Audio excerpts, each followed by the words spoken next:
BBC বাংলার সান্ধ্য অধিবেশন প্রবাহতে আপনাদের স্বাগত। আজ আপনাদের সাথে লন্ডন স্টুডিও থেকে আছি মানসী বড়ুয়া। বাংলাদেশের সর্বশেষ গুরুত্বপূর্ণ আপডেট সংবাদে আপনাকে স্বাগত। শুরুতেই সংবাদ শিরোনাম, পরে বিস্তারিত। প্রথমেই জানাবো আমাদের হাতে থাকা সর্বশেষ গুরুত্বপূর্ণ সবথেকে তাজা আপডেট সংবাদ। অল্পের জন্য প্রাণে বাঁচলেন রাশেদ। গণ অধিকার পরিষদের সাধারণ সম্পাদক রাশেদ খান বড় দুর্ঘটনার থেকে প্রাণে বেঁচে গিয়েছেন, এজন্য তিনি আল্লাহ পাকের দরবারে শুকরিয়া আদায় করেন। আজ নিজের ভেরিফাইড ফেসবুক আইডিতে এক পোস্টে তিনি এসব বিষয়ে জানিয়েছেন। পোস্টে রাশেদ খান বলেন, মহান আল্লাহ রাব্বুল আলামিনের দয়ায় এইমাত্র বড় ধরনের দুর্ঘটনা থেকে রক্ষা পেলাম। দ্রুত গতিতে আসা এক ট্রাক চাপায় তার মৃত্যু হতে গিয়ে বেঁচে গিয়েছেন। তার শ্যালক তাকে পেছন দিক থেকে টেনে ধরার কারণে তিনি রক্ষা পান। এরপর জানাবো পিলখানায় হত্যাকাণ্ড, বিডিআরের ইউনিফর্ম কেন বানিয়েছিলেন সোহেল তাজ, উঠে এলো জবানবন্দিতে। পিলখানায় হত্যাকাণ্ডের ঘটনায় শুরু থেকেই জড়িত থাকার বিষয়টি অস্বীকার করে আসছেন তৎকালীন স্বরাষ্ট্র প্রতিমন্ত্রী সোহেল তাজ। অথচ অভিযোগ ছিল পিলখানা ট্র্যাজেডির ঘটনায় পরিকল্পনায় যুক্ত ছিলেন সোহেল তাজ নিজে। এ বিষয়ে চাঞ্চল্যকর তথ্য জানা গেছে, তিনি নিজে পিলখানায় বিডিআর বিদ্রোহের ঘটনার আগে কেন বিডিআরের পোশাক তৈরি করেছিলেন, এমনকি সেখানে তার মতো দেখতে একজনকে দেখা গিয়েছিল। এ বিষয়ে এবার ধরা পড়ে গেলেন সোহেল তাজ। এ বিষয়ে গুরুত্বপূর্ণ সংবাদ জানাবো, সঙ্গেই থাকুন। এদিকে 2 দিন আগেই হাসিনাকে পিলখানায় যেতে নিষেধ করেছিলেন কে, জানা গেল তার নাম। জবানবন্দিতে মতিন বলেছেন, বিডিআর সদর ব্যাটালিয়নের ভারপ্রাপ্ত অধিনায়ক মেজর মোস্তাক 25শে ফেব্রুয়ারির 2 থেকে 1 দিন আগে তৎকালীন প্রধানমন্ত্রী শেখ হাসিনাকে তার ব্যক্তিগত দেহরক্ষী মেজর শোয়েব মোহাম্মদ তারিকুল্লাহ অবসরপ্রাপ্তকে সতর্ক করেছিলেন যেন 25 তারিখে শেখ হাসিনা পিলখানায় না আসেন। মেজর শোয়েব খোঁজ নিয়ে জানতে পারেন যে শেখ হাসিনা আগে থেকেই তিনি সিদ্ধান্ত নিয়েছেন 25শে ফেব্রুয়ারি তিনি পিলখানায় যাবেন না। এত বড় একটি অনুষ্ঠানে যেদিন এমন হত্যাকাণ্ডের ঘটনা ঘটল, সেদিন কেন শেখ হাসিনা পিলখানায় যায়নি, এটি থেকে আবারও প্রমাণিত হয় শেখ হাসিনা পিলখানায় হত্যাকাণ্ডের ঘটনা ঘটিয়েছিল। জানাবো ট্রাইব্যুনালে নিঃশর্ত ক্ষমা চাইলেন বিএনপি নেতা ফজলুর রহমান ওরফে ফজা পাগলা।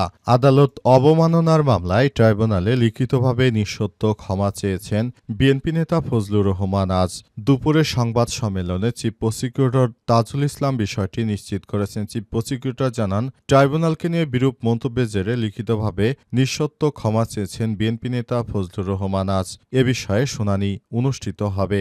বিএনপি নেতা ফজলুর রহমান ওরফে ফজা পাগলা তিনি মাঝে মাঝেই বিভিন্ন কুকথা বলছেন এবং অবশেষে এ বিষয়টি সবার সামনে ফাঁস হল। এবং সর্বশেষ জানাবো খালেদা জিয়ার চিকিৎসায় যুক্তরাজ্যের মেডিকেল টিম রাজধানীর এভার কেয়ার হাসপাতালে। বিএনপি চেয়ারপারসন খালেদা জিয়াকে উন্নত চিকিৎসা দেওয়ার জন্য ঢাকায় এসেছে। এই ঘটনায় তারা ঢাকায় এসে তারপর সবকিছু খালেদা জিয়ার দেখভাল করছে। প্রিয় দর্শক, এতক্ষণ শুনছিলেন সংবাদ শিরোনাম, এবারে বিস্তারিত। তবে তার আগে বন্ধুরা অনুরোধ থাকবে, এই সংবাদটিতে একটি লাইক দিন। এই চ্যানেলে আপনি নতুন হয়ে থাকলে আমাদের সংবাদটি দেখতে দেখতে চ্যানেলটি সাবস্ক্রাইব করে রাখুন। কমেন্ট করে বন্ধুরা আপনার মূল্যবান মতামত জানিয়ে দিন আপনি বিশ্বের কোন দেশ থেকে বা বাংলাদেশের কোন স্থান থেকে আমাদের সংবাদটি দেখছেন এবং শুনছেন।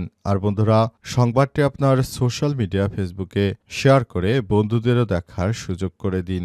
গাজা যুদ্ধে আপনি যদি নিরীহ ফিলিস্তিনিদের ভালোবেসে থাকেন, কমেন্টে ইয়েস লিখে বিশ্ববাসীকে জানিয়ে দিন।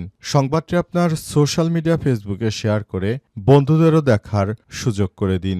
এবারে বিস্তারিত। অল্পের জন্য প্রাণে বাঁচলেন রাশেদ। গণ অধিকার পরিষদের সাধারণ সম্পাদক রাশেদ খান বড় দুর্ঘটনা থেকে প্রাণে বেঁচে গিয়েছেন, এর জন্য তিনি আল্লাহর দরবারে শুকরিয়া আদায় করেছেন। নিজের ভেরিফাইড ফেসবুক আইডিতে এক পোস্টে তিনি এসব তথ্য জানিয়েছেন। পোস্টে রাশেদ খান লিখেছেন, মহান আল্লাহ রাব্বুল আলামিনের দয়ার সামান্যর জন্য বড় ধরনের দুর্ঘটনা থেকে রক্ষা পেলাম। গণসংযোগ করতে গিয়ে রাস্তা পার হওয়ার সময় দ্রুতবেগে আসা ট্রাকে চাপা থেকে সামান্যের জন্য রক্ষা পেয়েছি। পিছন থেকে আমার শালক আমাকে টান দিয়ে না ধরলে বড় ধরনের বিপদ হতে পারত। মহান আল্লাহ পাকের দরবারে লাখো কোটি শুকরিয়া আদায় করছি যে তিনি এখনো আমাকে জীবিত অবস্থায় সুস্থ রেখেছেন। এজন্য আমি আল্লাহ পাকের কাছে আমি শুকরিয়া আদায় করছি। এজন্য আমি সবার কাছে দোয়া চাই ভবিষ্যতের জন্য আর বড় ধরনের কোনো দুর্ঘটনায় না পড়ি। সেজন্য দেশবাসীর কাছে তিনি দোয়া চেয়েছেন এবং তিনি যে সুস্থ আছেন এজন্য তিনি আল্লাহ পাকের কাছে শুকরিয়া আদায় করেছেন। আজ তিনি নিজের ফেসবুক ওয়ালে বিষয়টি লিখে দেশবাসীকে জানিয়েছেন বলে সংবাদ মাধ্যম বিষয়টি নিশ্চিত করেছে। গণ অধিকার পরিষদের সাধারণ সম্পাদক রাশেদ খান দীর্ঘদিন ধরে তিনি ফ্যাসিবাদ বিরোধী প্রতিটি আন্দোলনের সঙ্গে সক্রিয় ছিলেন। তবে কার্যকরভাবে এখনো গণ অধিকার পরিষদ দেশের মানুষের মনের মধ্যে জায়গা করে নিতে পারেনি এই দলটি। কারণ বিশেষ করে গণ অধিকার পরিষদের সাধারণ সম্পাদক রাশেদ খান এবং গণ অধিকার পরিষদের সভাপতি ভিপি নুরুল হক নূরের উপর হামলার পর আরও তাদের দলটি এখন স্তমিত হয়ে পড়েছে। পিলখানায় হত্যাকাণ্ড, বিডিআর ইউনিফর্ম কেন বানিয়েছিলেন সোহেল তাজ উঠে এলো জবানবন্দিতে।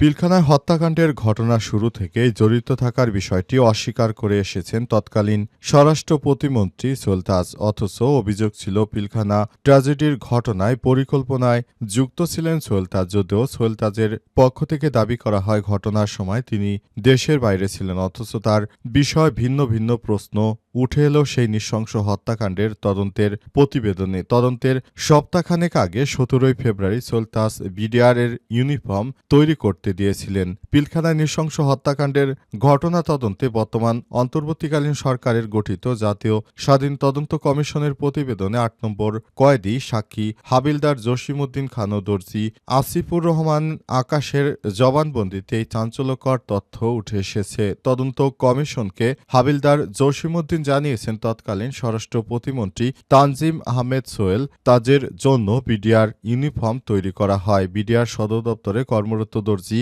আকাশ তার জবানবন্দিতে বলেছেন 17 ফেব্রুয়ারি 2009 তারিখে তিনি তৎকালীন স্বরাষ্ট্র প্রতিমন্ত্রী সোহেল তাজের জন্য ইউনিফর্ম বানাতে তার অফিসে গমন করেন এবং তার শরীরের মাপ নিয়ে আসেন। সোহেল তাজ এর ইউনিফর্ম বানানোর জন্য সদর রাইফেল ব্যাটালিয়ন ও মেজর মোস্তাক তাকে নির্দেশ দিয়েছিলেন। ইউনিফর্মের জন্য মাপ নিতে বিডিআর হত্যাকাণ্ডে গুরুত্বপূর্ণ ভূমিকা পালনকারী ডিএডি তৌহিদ আকাশকে সোহেল তাজের অফিসে নিয়ে যায়। সেখানে সোহেল তাজের শরীরের মাপ নিয়ে তার কিছুদিন পরে তিনি ইউনিফর্ম তৈরি করে সোহেল তাজের অফিসে পৌঁছে দিয়েছেন। আকাশের ভাষ্যমতে সোহেল তাজের জন্য বানানো ইউনিফর্মে কোনো র্যাঙ্ক লাগানো হয়নি, কিন্তু ডিপ সাইন ছিল।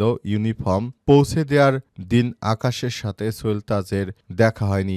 আকাশ আরও জানান তৎকালীন স্বরাষ্ট্র প্রতিমন্ত্রী সোহেল তাজ প্যারেড দেখতে আসবেন বলে তার নিজের জন্য একটি ইউনিফর্ম বানাচ্ছেন এমন একটি অভূতপূর্ব ঘটনা অনন্য অফিসাররা জানতে পারলে তাদের মধ্যে ব্যাপক কৌতূহল সৃষ্টি হয়। তারা অনেকেই ইউনিফর্মটি দেখেন, যেমন হত্যাকাণ্ডে শহীদ কর্নেল আনিস মেজর হুমায়ুন এই পোশাকটি দেখেছিলেন। 2 দিন আগে হাসিনাকে পিলখানায় যেতে নিষেধ করেছিলেন কে? নাম জানা গেল।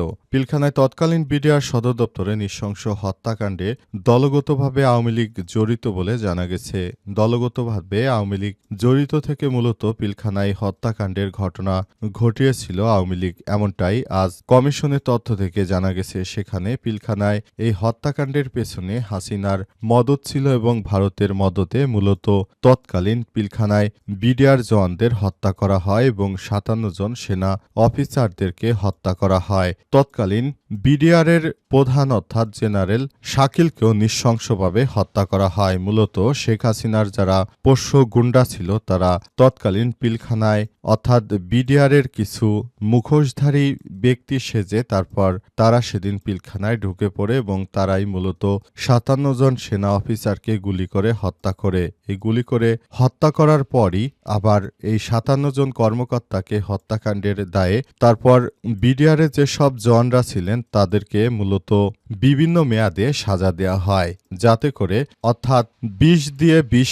তোলা, কাঁটা দিয়ে কাঁটা তোলা একটি প্রবাদ রয়েছে। শেখ হাসিনাও ঠিক তেমনই করেছে, অর্থাৎ শেখ হাসিনা তার নেতৃত্ববৃন্দ তৎকালীন তাপস আর তৎকালীন স্বরাষ্ট্র প্রতিমন্ত্রী ছিলেন সোহেল তাজ, তাকে দিয়ে দুইজন ব্যক্তিকে দিয়ে তাদের নেতৃত্বে ২০ থেকে ২৫ জন তারা পিলখানায় ঢুকে পড়ে এবং তারাই সেদিন ৫৭ জন সেনা কর্মকর্তাদেরকে গুলি করে হত্যা করেছিল এবং অবশেষে এসব চাঞ্চল্যকর তথ্য বেরিয়ে আসছে একের পর এক। জবানবন্দিতে মতিন বলেছেন, বিডিআর সদর ব্যাটালিয়নের ভারপ্রাপ্ত অধিনায়ক মেজর মোস্তাক ২৫শে ফেব্রুয়ারি ২ থেকে একদিন আগে তৎকালীন প্রধানমন্ত্রী হাসিনার ব্যক্তিগত দেহরক্ষী মেজর শোয়েব মোহাম্মদ তারিকুল্লাহ অবসরপ্রাপ্তকে সতর্ক করেন যে ২৫শে ফেব্রুয়ারি প্রধানমন্ত্রী যেন পিলখানায় না আসেন। মেজর শোয়েব খোঁজ নিয়ে জানতে পারেন যে শেখ হাসিনা আগে থেকে সিদ্ধান্ত নিয়েছেন ২৫শে ফেব্রুয়ারি তিনি পিলখানায় যাবেন না। তাহলে সেদিন শেখ হাসিনা কেন পিলখানায় যাননি? যেদিন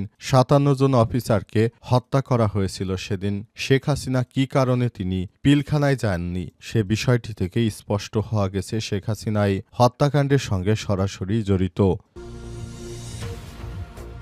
ট্রাইব্যুনালে নিঃশর্ত ক্ষমা চাইলেন বিএনপি নেতা ফজলুর রহমান।